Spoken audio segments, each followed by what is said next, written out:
Well, thanks everyone for coming.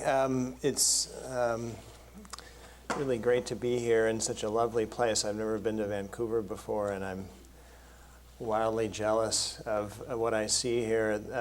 Everybody's been apologizing for the rain, but to me it just makes it seem like it's a big like landscape architecture magazine shoot. You know, like all the, I mean, everyone of course shoots all their work wet. You know, so it looks sexier, and so it's, I don't know, everything looks really good to me. And again, you know, from a world of alkaline soils and dry, you know, summers, it's the lushness of the landscape here is kind of mind blowing, and so again, I'm very jealous. And I guess some of what I'm going to be talking about, I think, is preaching to the choir, perhaps. I mean, something like this is not unlike what I saw today going to Cornelia's house. These wonderful hedges that I see everywhere, and it seems as though there's a kind of people embrace landscape maintenance here. I think to a certain extent, it seems like you have to, right? Because you spit and something grows, and it's coming at you very quickly. It grows. Everything grows so fast here, perhaps compared to where I'm from. So, I start with a bit of a disclaimer. This isn't going to be about lawns at all. Really, mowing to me is perhaps maybe to bring out the angry people who would be coming thinking that I would be talking about how I like lawns. But maybe it's really kind of a rubric under which I could put this idea of maintenance. And I think that any of you who practice landscape architecture are used to clients saying, you know, they want something really, really lovely, but they don't want any maintenance. You know, they want as little maintenance as possible. And I guess to me, that's missing the point of what landscape can be. I guess I see gardens and design landscapes as a conceit. I see them as in my work, I think of it as expressing kind of cultural values towards nature, which I think is a very complicated issue. And inherently it involves people working on them and you know, stewardship. And I guess my sense is that the landscapes that I really enjoy are landscapes that actually show a range of stewardship or precision. And a place like Cranbrook, where I worked for a number of years and really continue to work, is a place that really embodies this kind of landscape aesthetic. If anyone's been there recently, I think what you'd see probably is a landscape past its prime and does in fact reflect an attitude these days of less is better. Certainly less is less expensive.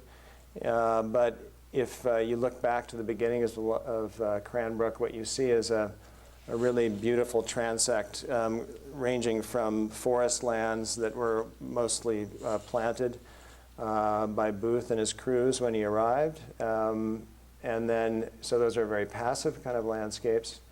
And then there's a lot of hedge work, a lot of very precisely pruned ivy growing on walls. And so it's that range to me that I think begins to get at how I think we as humans really need to think about our relationship with nature.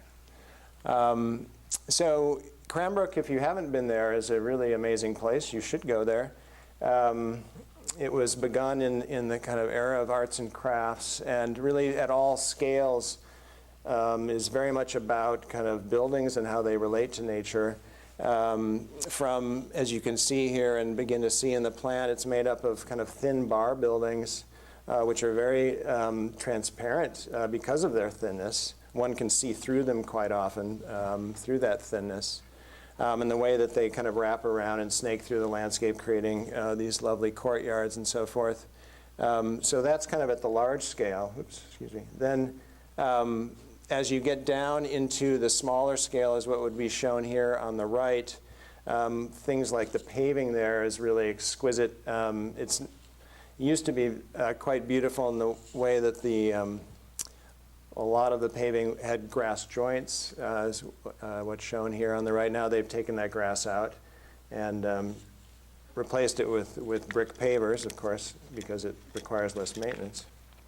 And what it, again, to me, what that did is it kind of weakened this, I think, one of the kind of basic tenets of Cranbrook and the way that they looked at nature in the arts and crafts movement. And as Leslie mentioned, I've had some dealings with groundskeepers and superintendents, which have been quite heated. And I was at Cranbrook. I started out under a person who, in fact, was very much in tune with the history of Cranbrook, and things going along quite well. And then a new person came on, and we were having arguments about, in the new projects I was designing, for instance, in pathways and the way that intersections would be treated, that the intersections should be designed per the turning radii of mowers, which had, again, very little to do with the way that the pathwork networks had been designed at Cranbrook. And so we had a lot of arguments about this. It was very, very frustrating. So out of that, I began to think about other historic landscapes and how they had been treated over time and nourished or nurtured over time. And so, you start looking at other things like in the advertising world, and this is a slide I've always enjoyed, this advertisement for Sears, and I love the way that the man with the kind of having the testosterone rush with the high-powered mower is given, the center of the image, and then the little, 2.5 power push mower is, you don't get the person who's pushing that. You don't want to be seen, doing that. You want to be driving the big mower, right? So it has to do with machinery and control and power over the landscape. And this is, I think, something that isn't all bad necessarily. One can argue about it in terms of energy, and I understand that. But as machines get on more sophisticated, like cars will and are and will continue to be, I think that becomes less of an issue, perhaps. So as Leslie said, I ended up, this is kind of the first part of a research project. What I'm planning to do is in essence do a similar study in France and Japan and England. But in this first chapter, if you will, this is about Rome and Italy. Those of you who have been there, I'm sure most of you have, these kinds of images where maybe these are, again, not so dissimilar to what one might see here with the kind of vigor of the plants that you have here growing, where you have essentially you turn your head and something gets taken over. And it's not just the plants, this idea of age and the evocation of age, not only in the growth and the maintenance of plants, but in fact other garden elements. And how they're treated is they deal with age in a very, very different way than I think that what we do typically, at least in the United States, where they're willing to kind of put up with this. I don't know, maybe this is just because of budget restrictions, but it has a certain, I think, poetry, and it's very, very evocative, the kind of battle with entropy. As you go into these gardens, and the kind of the way that age works on them is quite interesting. That, and I've seen I saw some hedges like this today driving around, where the hedges become so thick that in fact they become hollow on the inside, and in a place like Garzoni, one could actually make their way through and around this garden and not even actually go outside the hedges. There's a whole network of maintenance pathways that exist. And these are for maintenance purposes. Of course, they're always having to thin out the plants from the hedges from the inside as well.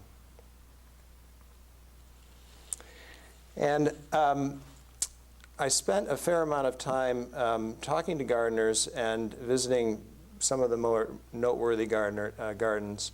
This is Gambaraya outside of Florence that I'm sure you're familiar with. It's and there are certain things that really became evident, very clear. This idea of the crews in these gardens and the hierarchy in them in terms of age and experience. And this is perhaps maybe one of the best examples where you have this gentleman who only works on this one tree and had been doing it for 40 years. He's probably passed away at this point.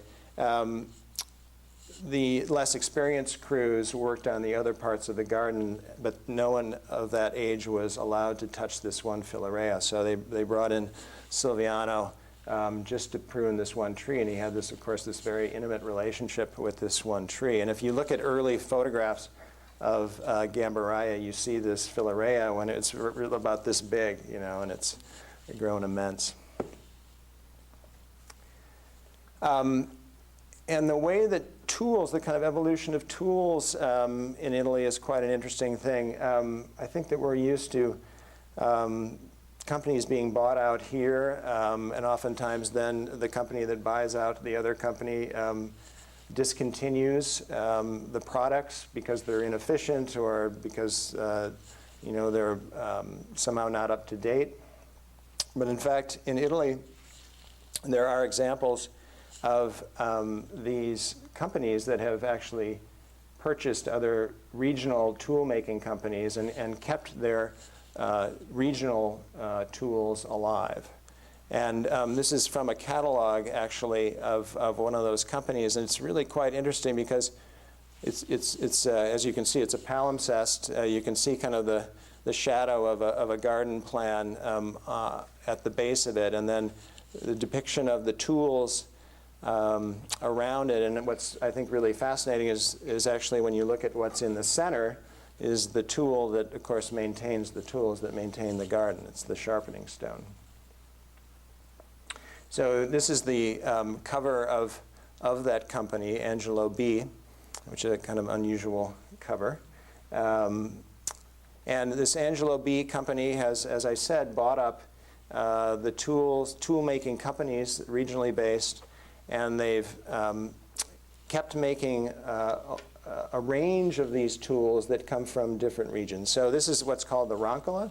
It's a tool, as you can see, that's used to kind of hack away at plants.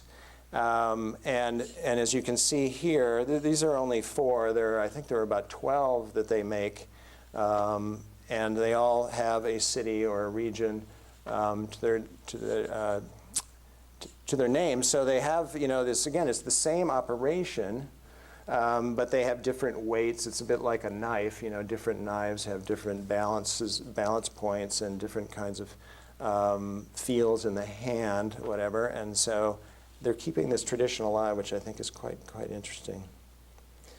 Then they make, of course, tools that are very specific to the kind of plants that are that they're used on. So the palm, the pine, and the olive tree have very specific tools that are used. And, you know, some of these tools are, I think, you know, one has to grab the olives and kind of pull it down, so that makes sense. But there are others that aren't quite so specific necessarily. You could probably make one tool that would perhaps perform those operations. I've been reading a bit about the history of kitchen tools. There's a neat new book called Consider the Fork, and it's B. Wilson, the author, is writing about the difference between the French and the Italians in the Renaissance and the development of knives, and how in the Italians kind of started this knife-making tradition, and they had not, it was a bit parallels with the garden-making tools, so or the garden maintenance tools. A smaller number of knives to carry out a wide array of operations in the kitchen, whereas the French had a plethora of knives, you know, a specific knife for each kind of type of cut that you would make. And the idea of the precision of that kind of, which comes along with kind of the kind of Cartesian precision of the French culture. And the Academy has, in Rome, the American Academy has pretty extensive grounds. And they begin they're doing maintenance on them year-round, but when they get to, in fact, the heavy-duty pruning, that starts in about this time of year when it starts to get cold, and so there's less fungus in the air and fewer pests that would affect the trees when you open them up by pruning. And as these operations were starting, I really just spent about 4 months following around the gardeners and taking photographs and taking videos of them and collecting the byproducts of their work. So, you know, the work that's done by the different tools and a saw or this roncola up here on the right, upper right, and you can see the kind of, you can almost kind of feel the violence of the hacking away that the roncola exerts on the plants. It's amazing that could be considered to be good for the plant because it's really opening up so many wounds. It's quite interesting. And so I had a studio that was kind of plastered with all these branches and parts of plants. So I started a project which was really focused on one of the gardens at the American Academy, as the Villa Aelia. And just to show you where it is, this is, you can see the Tiber coming down and St. Peter's up here on the top. The Academy is on what's called the Janiculum, which is the highest hill in Rome, right above Trastevere. This is the Aurelian Wall, the 3rd century Aurelian Wall on the left there. This is the American Academy down here, McKimby and White from the early 20th century. The Villa Aelia, where I did my work, across the street, up the hill a bit, originally from the Farnese family, and then 2 other Farnese properties, if you're familiar with them, the Palazzo Farnese and the Villa Farnesina. This is showing the Villa Aelia from Piranesi's hand and eye, from the Acquapalo here in the foreground, and that's the Villa Aelia up there on the right, perched up on that hill. It's not quite as dramatic as that. And this is the garden of the Villa Aelia. It's again a mix of varying degrees of kind of maintenance, degree of kind of precision of maintenance. Some parts of it are quite loose, and others are worked on every year. The parts that I will be talking about are pruned quite rigorously each year. The umbrella pines are pruned about every, I think, 7 years. So these are the trees here in the blue box here. Those trees that have kind of cube-shaped canopies. This is from ground view, and you can see the umbrella pine the umbrella pines that Rome is so well known for. And these trees here are the holm oaks, which are pruned either in these spherical shapes or kind of half spheres, and then also into cubes. So this gives you a sense of how vigorously these plants are growing. This is 1 year's growth of a holm oak, and there's an architect's scale over here on the lower right. So it's, you know, these things are growing up to like 5 feet per year. And so I'll show you some of the work that I did documenting the gardening. It really, what I became interested in was not just kind of when the workers were there, but in fact when they weren't there, you'll see, and kind of a little bit like is one hearing the tree that falls if no one's there in the forest. The workers begin by doing a lot of handwork up on ladders, and working with just hand pruners. They have these ladders that they move around. There are about 5 people that work on the garden.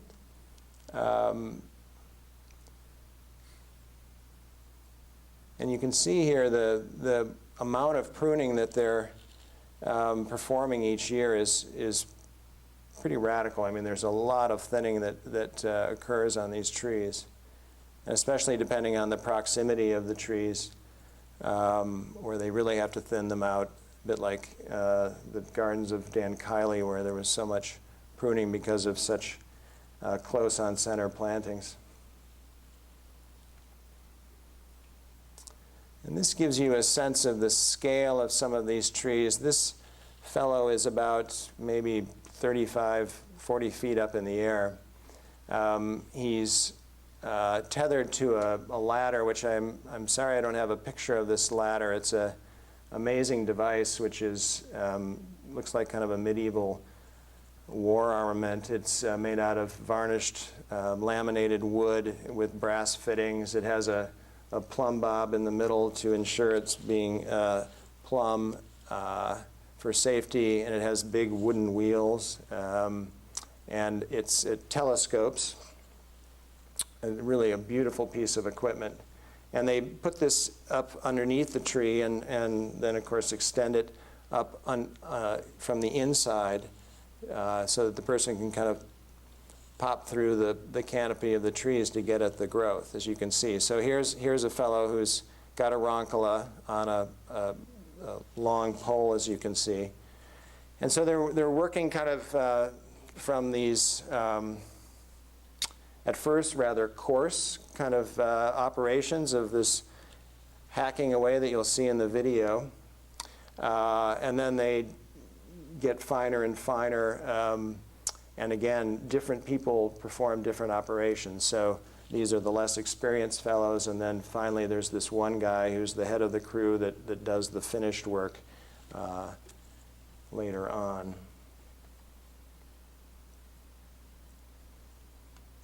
Also, they have pruning shears, not handheld pruners, but the longer handled ones.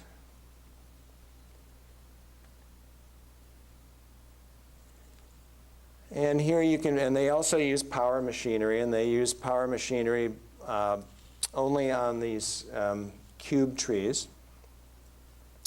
And you can see here again, like the hedges at Garzoni, there's actually only about a foot of foliage that is left on the tree for the health of the foliage, so that they're spending a lot of time cutting out material, a lot of pretty heavy woody material each year out of the middle of the tree, and then sculpting it along the outside.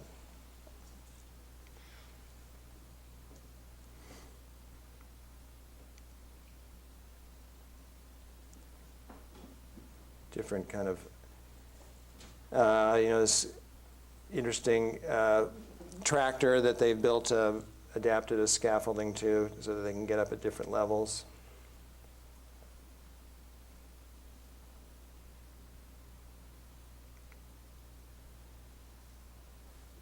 And this is something that I became interested in the series of photographs that I did, which was about this juxtaposition of the machinery and the kind of noise and the operations of these pieces of power machinery juxtaposed to the finished garden. And so to me, one of the things that I was interested in and continue to be interested in is kind of the preconceptions that I think a lot of us have about these kinds of gardens, historically, the way they're written about, the kind of things that or the kind of how they're portrayed in different kinds of arts, whether it be painting or theater or whatever, opera, lovers meeting, reflection, poetry, whatever that you might think, and then the amount of work and effort that's required to keep them going and in their state, right, and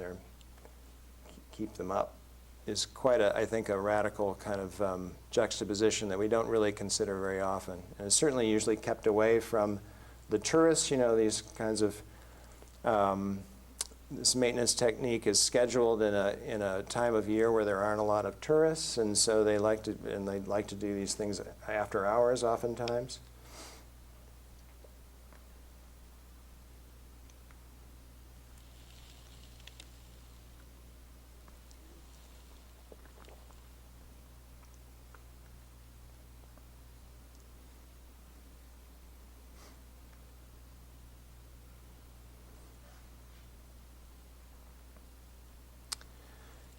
So the work that came out of this period of observation really was a lot of photographs. This is just a small sampling of the photographs that I took. And then there was a piece that I constructed that really I called it constructed research. It was something that really came out of, again, these observations that I had made, and kind of measured the proportion of the trees, these cube trees, and the kind of implied space underneath them. And it's a really kind of a 1-to-1 ratio there of the foliage, the canopy, and then the space that's implied underneath. And that led to this, this piece of, as I said, constructed research, which was in the front sala of the Academy for the exhibit. And what I did is I collected bags and bags of branches that had been pruned of a certain size, and whittled by hand well over 1,000 of these branches, and this became the the canopy of my piece. It's a bit as though inside out. The foliage is on the inside, and it was something that actually you were invited to kind of come into, step into, and kind of be immersed in the smell of the pruned branches, which was quite pungent. And it had this wall around this enclosure, which was seen as this kind of liminal space that held up it's kind of suspended these branches. It's a bit dark.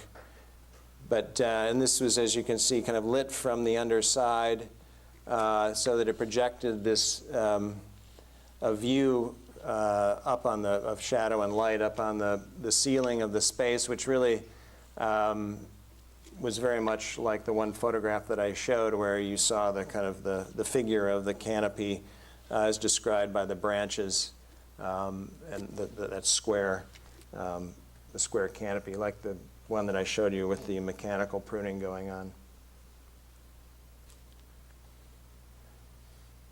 This piece also had a soundtrack to it, which was, and there was the video that I'm going to show you was at the other side of the SALA, and it was being just shown on a TV monitor set with some of the garden furniture from the gardens of the Academy. And the way it worked is that when the video that I'm going to show has a soundtrack, and but it also has a text in it. The text comes from a love letter that was written by a courtier of one of the d'Este daughters, and it was a letter that was written to try to, she was in Mantua, and it was trying to kind of get her to come back to her home garden, and you'll see that there's not so subtle references to what might happen if she came back, and it's told through the garden, again, kind of described through the garden. But the video has a kind of a soundtrack to it, which is nothing more than just the sounds of the work being done on the garden. And when the text of the garden, when the text of the letter comes in, you'll see that you don't hear those sounds anymore, and that's when the piece, the sculptural piece, had in fact emanated the sound of the sharpening of the tool. So it went back to that drawing that I showed, where the sharpening stone is at the center of maintaining the tools that are used to maintain the garden. So the sound went kind of back and forth. You were kind of aware of both those pieces in the space through hearing the noise coming from the piece and then the video. So I'll play this video for you. It's about 5 minutes. And this will be the end of the talk, and then I'll be happy to answer any questions that you might have or comments. I'd actually like to maybe get some insight from those of you who design landscapes in this lush environment that I mentioned that I'm so envious of, and maybe your thoughts on maintenance.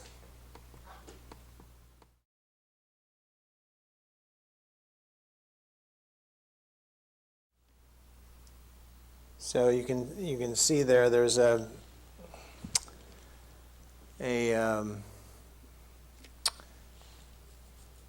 issue of distance there. This idea of like the first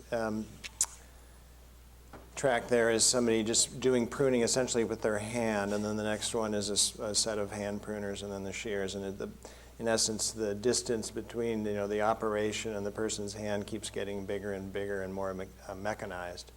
And so I guess to me, I'm interested in that as a bit of a getting at this issue of how we relate to gardens, how we and through maintenance. I mean, I think that there's so much emphasis these days on low maintenance gardens, and to me, that kind of passive relationship with nature and plants, I think, is problematic, at least if it's totally passive. And so I like to think that through work, one is engaging, if nothing else, through proximity and kind of the intimacy of working on the plant and the familiarity that you get from doing that maintenance, that is very engaging and is a part of what gardens are all about, that it's not something to be experienced just from a passive position, but in fact is something to be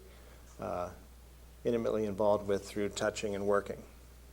So that's where I'd stop.